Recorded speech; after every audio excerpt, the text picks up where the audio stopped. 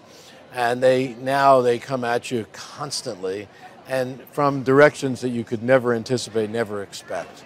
It gets really tough. And I think one of the reasons why I think it's right for there to be change at the top sometimes is that can turn a CEO into more of a skeptic or a pessimist, or just because they get weary of all of those challenges. I know we had gone through a period of time at Disney prior to my ascending to become CEO where those challenges were numerous. They're omnipresent. There was the Comcast hostile takeover attempt. There was the board member shareholder revolt. There was the impact of technology on all of our traditional businesses. There was 9/11. There was, we can think about all of these things. And I think Disney at the time had become weary of those challenges. And with that came maybe a little bit less of a belief in its future. There was the scale issue as well. Were we large enough? And it was intimidating, when to face some of those technology companies. Steve Jobs announcing rip, mix, and burn, and what was going to be the future of IP. People challenging copyrights. It was left and right and all over the place. And so what I wanted to do when I came in was to see whether we could not ignore those challenges, but put them aside and become optimists again and look to a future that we actually believe was brighter. And one thing that was important to me was embracing technology. Even though it was causing disruption and potential threats, I wanted to embrace it as a means of creating opportunity for us. I mean, Jobs showed you the first video iPod, didn't he? Right. So we put our television programs on it first. Yeah. Which was a tiny, tiny deal. But all of a sudden it signaled, wait a minute, maybe we could use technology to gain as opposed to lose. And that mentality was something I wanted to infuse in the company, which is future is bright, let's view technology as opportunity versus threat. And that announcement turned out to be a big one. It led to more serious conversations with Steve about buying Pixar too. And I think one of the things that I was surprised at is if you consider pessimism about the future to be part of a company's culture, I thought it was going to take a long time to change that. It was very fast. Why do you think it was so fast? And why was that a surprise to you? It says something about that change in the top matters. You know, I'm not suggesting good or bad. I'm not suggesting, oh, in comes Bob and out goes Michael, but it can freshen things up, so to speak. And it's happening at Disney now as well. You know, there's a change at the top, and that could create a whole different outlook for the company going forward. Do you think it freshens things up, your departure as CEO? Look, the world is changing dramatically, and it's important for the CEO of a company to address all of those changes rapidly. Bob is going to address them probably differently, perhaps, than I may have, but that's neither good nor bad. I think, generally speaking, change is good. Was YouTube around when you looked at that video iPod back in '05? I don't Yes. know. Yes, YouTube was around. To take a shot at that. It might YouTube have worked was out for you. It's interesting. I remember when YouTube was sold. One of the things I always rued because when YouTube emerged, we didn't see that first. I'm the one who put America's Funniest Videos on ABC in 1989, which was user-generated content, which YouTube really started as. Yes. It's evolved tremendously. Why didn't I think of that? Yeah, why? Yeah. I don't know. I missed that one. It's worth about $300 billion now. Yeah. Anyway, based on its revenue. Buying YouTube would have been smart. It would have been. All right, so that gets me to worst decision. Is there one that comes to mind in terms of just a really bad decision you made over those 16 plus years? I made some bad decisions. Fortunately, they weren't monumental. They would have brought me down. So I can't really think of like the worst decision. I made some bonehead creative decisions along the way. You know, greenlit some things I probably shouldn't have. All right, I mean, yeah, but saying yes to easy. Cop Rock is not exactly the worst decision you're going to make. You know, that's actually, it's interesting. I try to be honest and candid, both in terms of assessment of myself. I definitely made a bunch of bad decisions, sometimes people, sometimes product. Nothing gigantic. Nothing gigantic? No. And nothing comes to mind at all that you can share? A bunch of little things. Just little things. So I guess that's a pretty good tenure then, if it's a bunch of little things. things. Well, I lasted a long time. You did last a long time. There's no doubt about that. I want to talk more about that. You know, I do have something here as well, though, that you went to China a lot. Yes, 45 times at least. And it's such an important moment here in terms of our two countries. Obviously, the deterioration of the relationship, the importance of China still to Disney. I just love to get your reflection on that, given your experience in the country, building Shanghai Disney, obviously, and more generally, you know, whether it represents a threat, this continued deterioration in relations between our two countries to your business. I think it represents a threat to not just our business, but all businesses that are doing business in China or seeking to do business in China. I believed in the future of China for this company, which obviously is evidenced in some of the investments we made, including building Disneyland in Shanghai, which is something I'm extremely proud of. That is on a personal highlight reel. It's still doing, by the way, extremely well. I'm concerned that the relationship between ourselves and China is such that growing in China, doing more business there, is tougher today and probably will continue to be. So if you're asking me whether I'm the optimist that I once was, that some of that optimism has eroded. Has it? Yeah. Would you have wanted to be ambassador to China?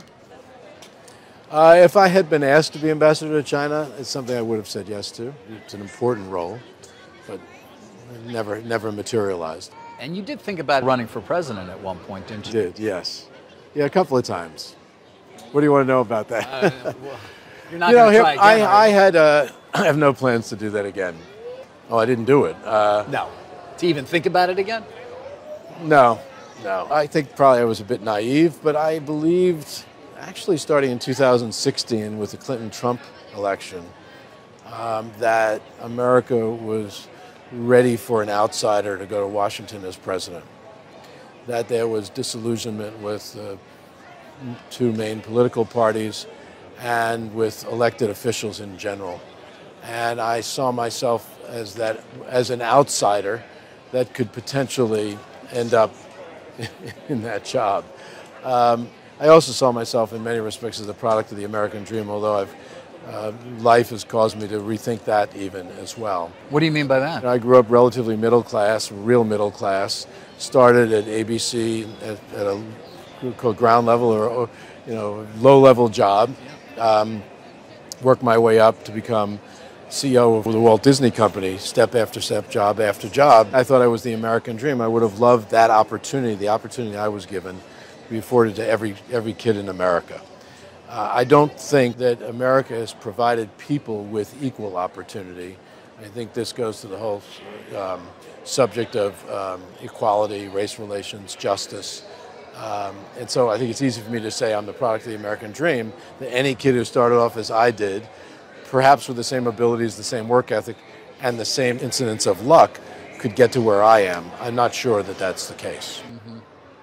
And that wouldn't motivate you at any point to, I wonder, life after Disney? Do you see yourself? Well, life after Disney is kind of a blank slate right now.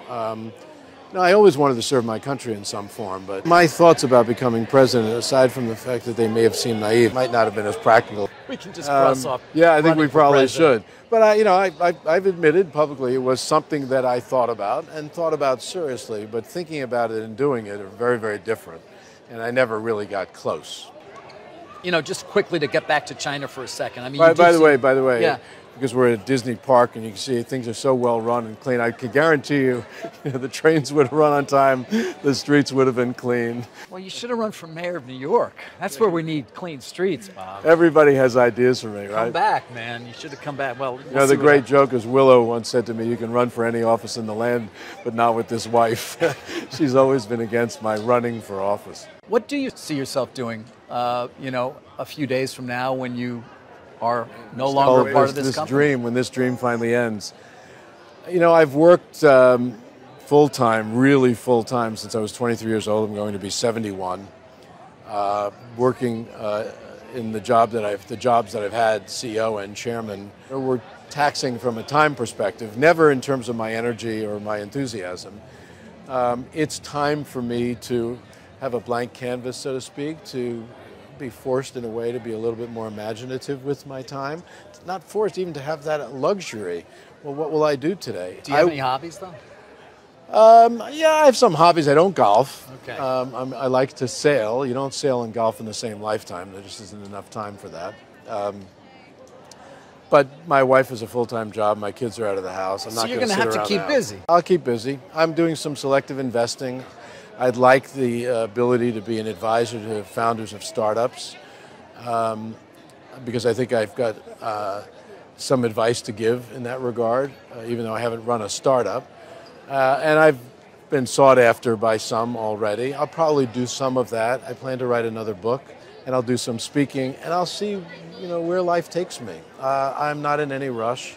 I've been advised by some who have stepped down from high office, including President Obama. He said, do not make any decisions. Don't commit to anything for 6 months.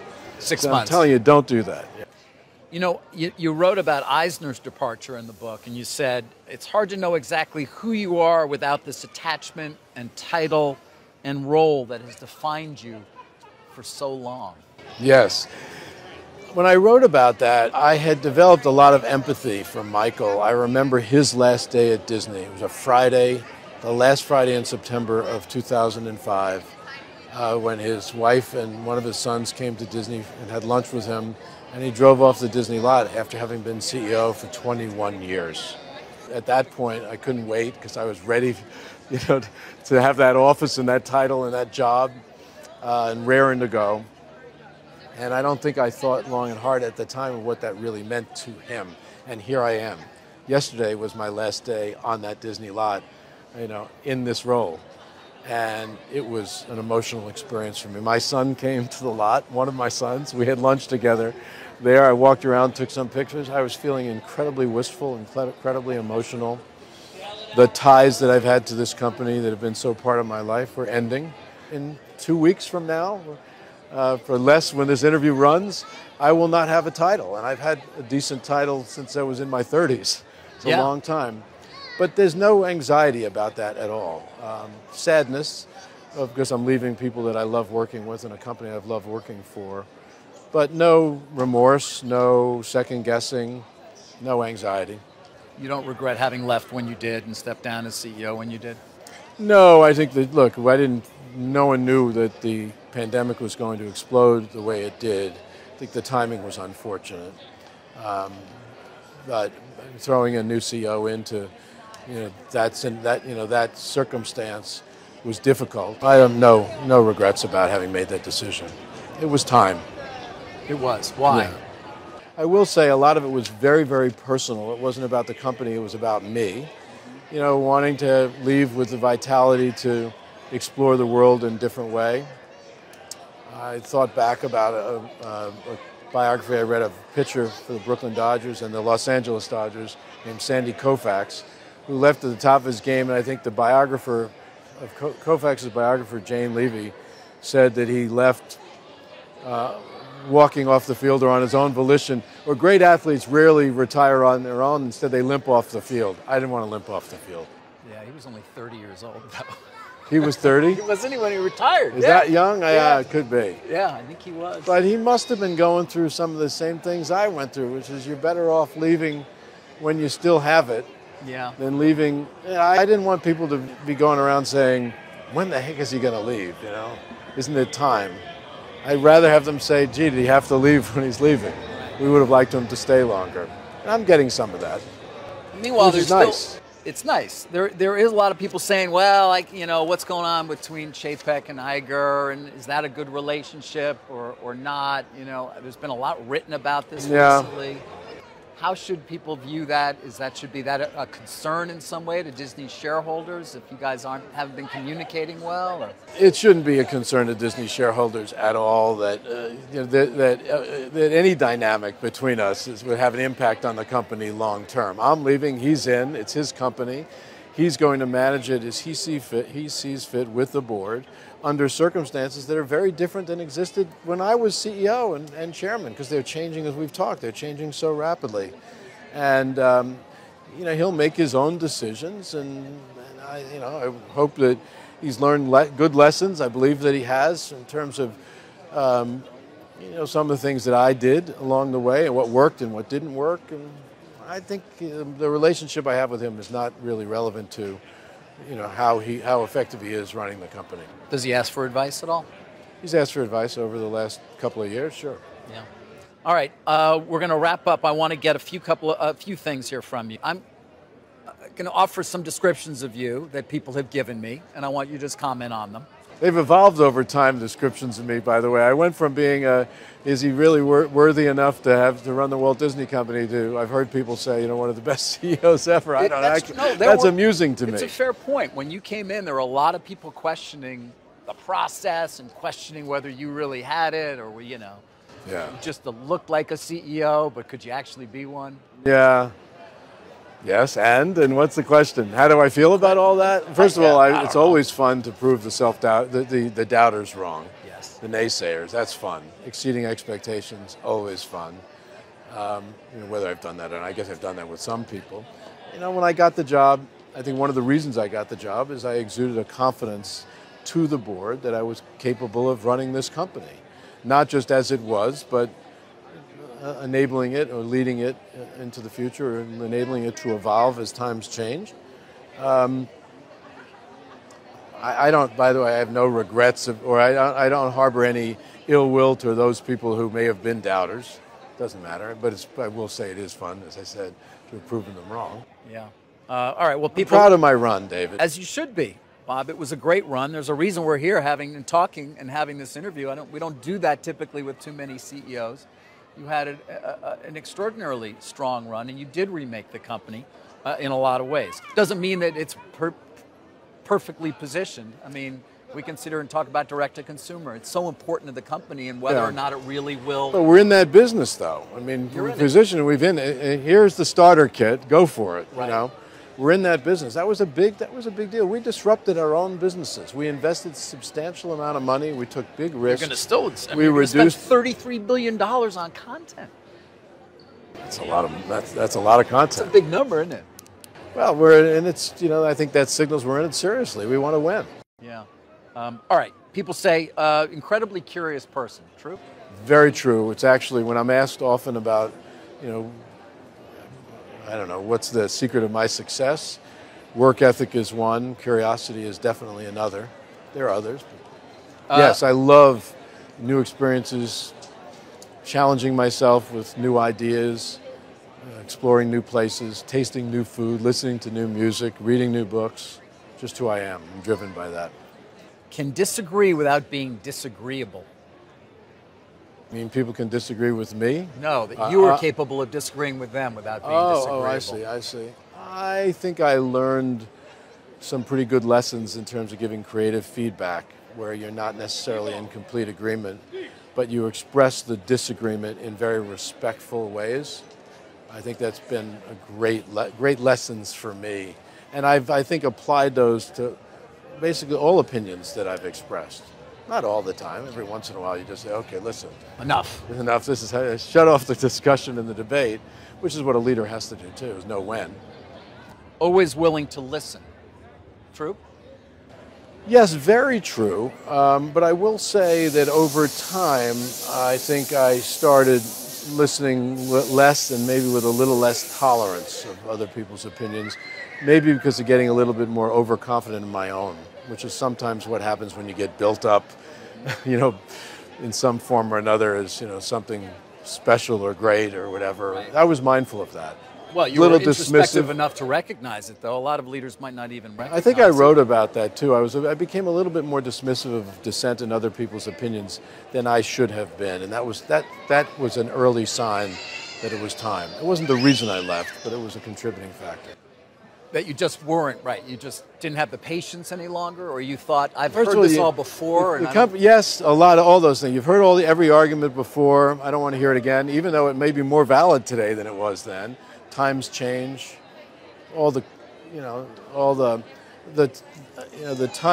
challenges of a CEO of a large global company today in terms of managing time. So dissent has to be finite. Right. In a sense, and depends on where you draw that line and when do you shut dissent down. And maybe I was doing it a little bit too quickly. I felt that. All right. Did not let ego get in the way.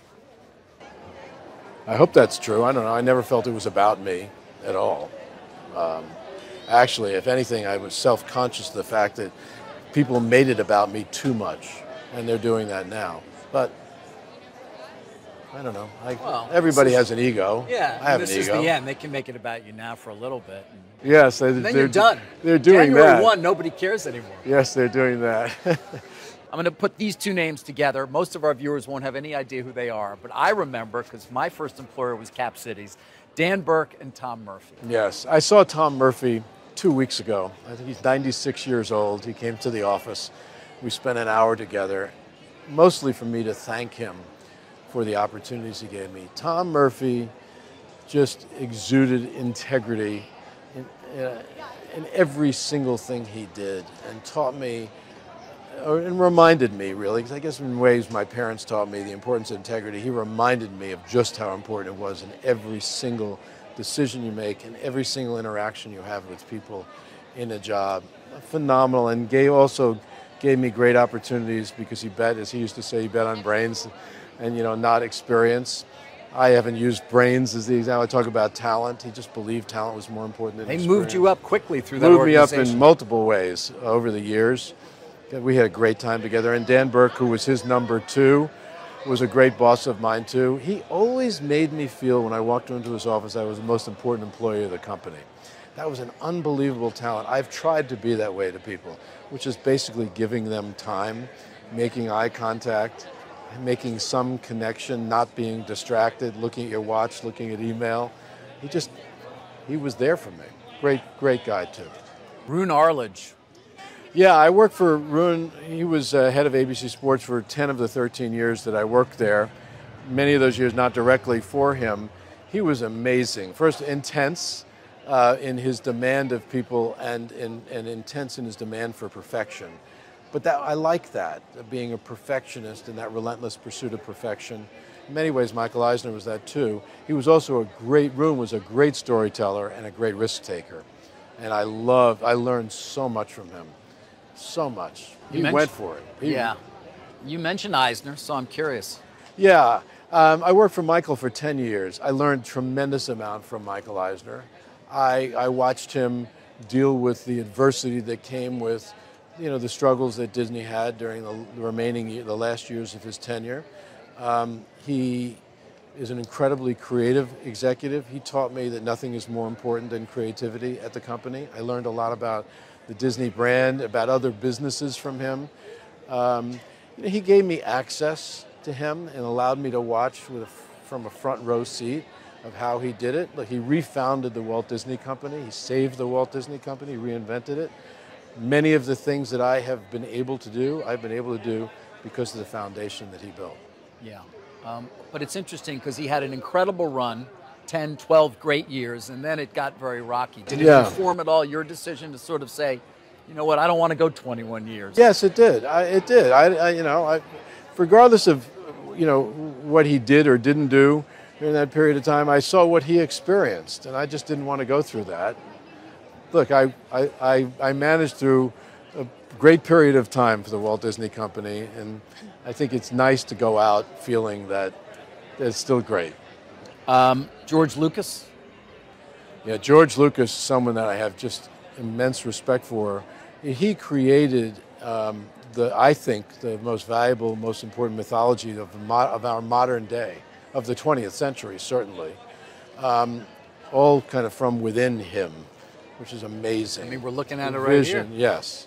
And then having the courage to sell that, his baby, to us. I watched film yesterday video of the two of us sitting at my desk signing the deal. And I was aware at the time of what he was doing, very aware. You're watching old films? You're really trying to... Well, someone did a highlight. I saw a highlight reel yesterday. Did you cry? I did cry. Did you? Well, it brought tears to my eyes, yeah. Well, here's a guy who doesn't bring tears to most people's eyes, Rupert Murdoch. I had a nice relationship with Rupert. I haven't been in touch with him lately, but he gave me an opportunity to buy those assets, and as I said earlier, I'm glad we did that. I always respected Rupert for what he built. And look at it from scratch in many ways, and an unbelievable risk taker, and with such incredible tenacity. And finally, we've talked a lot about Steve Jobs already. So I don't think there's more I could possibly say about Steve, except that I learned more either from him directly or observing him than from anyone else in my business experience. And to say that I loved him as a brother would probably be quite accurate. We formed a very deep bond that was both business and personal. It's over a short time, too. You didn't know each other that long. He wasn't a lifelong friend. I met him a few times earlier, but my first real interaction with him came when I became CEO. In 2005, he died in October of 2011. And finally, Bob, your legacy. What is it? Well, I think it's hard to define today. Maybe history will define it better. I was given the opportunity to run a great company, a company that was known around the world as being both a decent company and a company that was good for people, meaning what we created enhanced, enriched people's lives with all that great storytelling. I believe that I inherited that company, that I leave that company rather, in great shape, having not just preserved the legacy, but have grown basically the legacy of the Walt Disney Company in this world. I wanted us to be among the most admired companies in the world when I got this job. I believe I achieved that. And the brand, what does it mean to you and what should it mean? Well, the brand is an extraordinary brand created by Walt Disney in 1923, almost 100 years ago. And you look at all the great brands of the world back then, and there aren't many that are still around. Coca-Cola would maybe be the only one. And there's a reason for that. One is the qualities that were infused into the brand, but also the qualities that have been maintained over the years. The values stand for optimism and inclusion and respect for family, respect for elders, respect for friendship, cheering on the hero's journey, or the hero and the hero's journey, celebrating the hero's journey, love, even romance, all of those things. And just the fact that everything or anything is possible. It's an amazing brand in that regard.